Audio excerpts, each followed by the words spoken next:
TRS ఆఫీస్లో MP Jitender Reddy మాట్లాడుతున్నారు. Live చూద్దాం. 488 కోట్ల రూపాయలు ప్రీమియం కట్టించుకున్నారు. 35 లక్షల రైతుల దగ్గర నుంచి ప్రీమియం తీసుకోవడం జరిగింది. నష్టపరిహారం జరిగితే 13,500 కోట్ల రూపాయల ఇన్సూరెన్స్ కట్టాల్సిన అవసరం ఉంది కేంద్ర ప్రభుత్వానికి. కానీ ఇవాళ ఇచ్చింది ఎంత? 281 కోట్లు మాత్రమే రైతాంగానికి ఇచ్చింది. అంటే ఒక దిక్కు నీవు ఇన్సూరెన్స్ ఇవ్వవు, ఒక దిక్కు నీవు ఎంఎస్పి రేట్ ఇవ్వవు, కొనుగోలు చేయవు. ఇవన్నీ చేయకుండా రైతు పాపం అతను పడున్న అగ్రికల్చర్ మొత్తం నష్టపోతే ఆత్మహత్య చేసుకుంటుంటే దానికి కేంద్ర ప్రభుత్వము బాధ్యుల కారా అనే దానిని ఇవాళ బీజేపీ వాళ్ళు, టీడీపీ వాళ్ళు జవాబు ఇవ్వాల్సిన అవసరం ఉన్నది. రాష్ట్ర ప్రభుత్వానికి ఏ విధంగా దీంట్లో చెయ్యున్నది?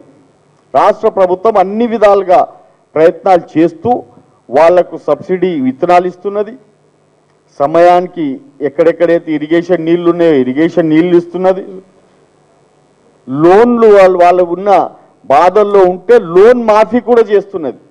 లోన్ మాఫీ చేస్తున్న దాంట్లో కూడా మళ్ళా దీనికి కేంద్ర ప్రభుత్వం కింద ఉన్న నేషనలైజ్డ్ బ్యాంక్స్ రైతులను తప్పుతోవ పట్టిస్తున్నారు. 1,00,000 రూపాయల లోను రాష్ట్ర ప్రభుత్వం ఒప్పుకున్నది, మేము ఇస్తామని చెప్పి.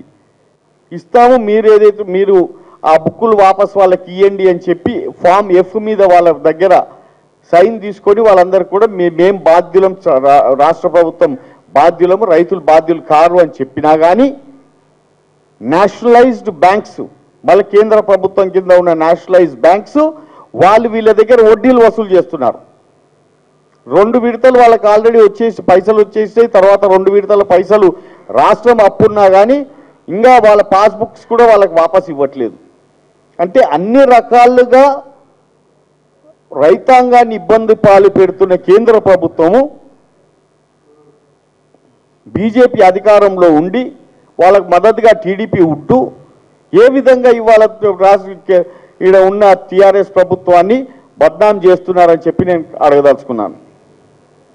మీరు రైతు పక్ష అయితే, మీరు రైతు ప్రభుత్వం అయితే అగ్రికల్చర్ బడ్జెట్ పోయినసారి 22,000 కోట్లు ఉంటే ఈ సంవత్సరం 17,000 కోట్లకి ఎందుకు కుదించారు? దానికి కూడా జవాబు ఇవ్వాల్సిన అవసరం ఉన్నది. కాబట్టి ఇక్కడ జరుగుతున్న ప్రతి ఒక్క రైతుకు జరుగుతున్న అన్యాయానికి కానీ ఆత్మహత్యకు కానీ అన్నిటికీ కారకులు కేంద్ర ప్రభుత్వమే అని చెప్పి నేను మీ అందరు తెలియజేయదలుచుకున్నాను.